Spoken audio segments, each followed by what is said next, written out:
What's going on, fantasy football fans? I'm your host, Hussein the Brain, and you're watching The Couch. We have a ton of great waiver wire pickups for week 4, but before we get into that, I want to remind you guys about our weekly articles. We have weekly IDP, Stardom Situm, and our new hot topic, Fantasy Woes, so make sure you guys check that out. Now let's go into the waivers.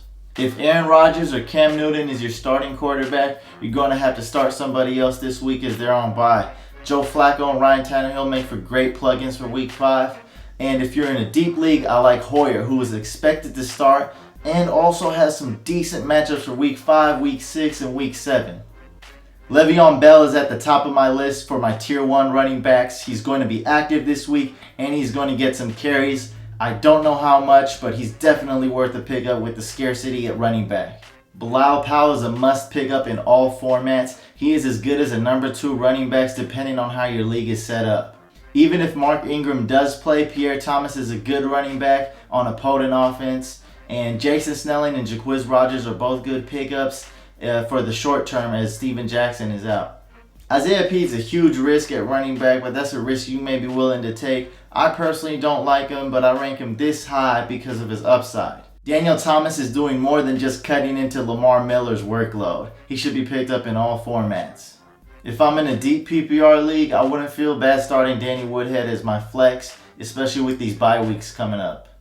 Kendall Hunter, Marcel Reese, and Mike Tolbert are worth taking the risk and picking up if you're really hurting at the running back position. If you're in a 16-man league, you should really consider picking some of these guys up. If you're an Adrian Peterson owner and you're in a 16-man league, I don't see how you don't have Toby Gerhart. He's a good handcuff if you're an AP owner. And here's my tier 1 list for wide receivers. These guys should be owned in almost every league, and let's go through them real quick.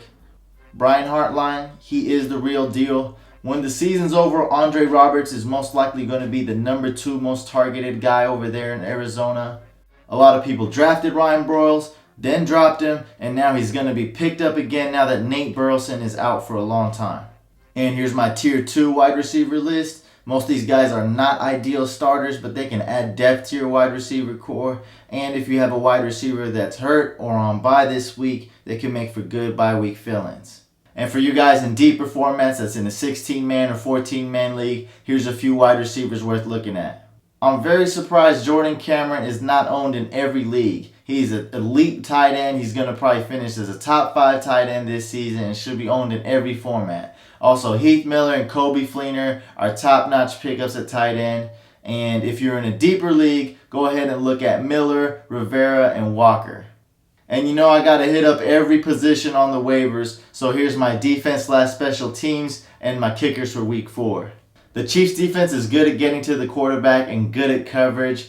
They're a very good defense this year, very good long-term pickup, and a solid start for week 4. The Bucs offense is looking a little shaky, and the Cardinals make for a good week 4 start. The Colts make for a good long-term pickup, but they play Jacksonville week 4, and who can resist starting the Colts defense or anybody who plays Jacksonville, right? And if you need a kicker, check out these 4 guys, see if they're available on the waivers. If you guys have a fantasy football question, you can ask us on Twitter @FantasyCouch. Let's see what questions we have this week. Help! I have Gonzo looking to get Julius Thomas, going to offer Gonzo and Kimbrel Tompkins, or should I offer Gonzo and Tavon Austin? Is Gonzo and Tavon Austin too much to offer? Yeah, I would not offer Tavon Austin and Gonzo because I see Tavon Austin as being a huge part of that Rams offense. I see him being used every single week. I would offer Gonzo and Kimbrel Tompkins, though, see if he bites for that. Those are 2 good players, but when Danny Amendola and Gronkowski come back, I see Kimbrel Tompkins being an inconsistent player. Go ahead and make that trade, see if he bites, get Julius Thomas. And our next question, should I drop Vikings D for Bengals D? I'd say yes, go ahead and pick up the Bengals D. They have more value, and you're more than likely going to drop the Vikings D week 5 as they have a bye. And our last question, should I do this trade? I get Matt Forte and Giovanni Bernard, and I give away Adrian Peterson. No, I would not do this trade. I wouldn't trade my number 1 overall pick for Matt Forte and Giovanni Bernard. I try and get a little bit more, and if you do decide to do this trade, I'm not going to get on you that bad, but at least try sending a counter offer before you accept this one. That's all the time we have this week. Make sure you guys subscribe to our video so you won't be late when I come out with the next video. And I'll see you guys next week.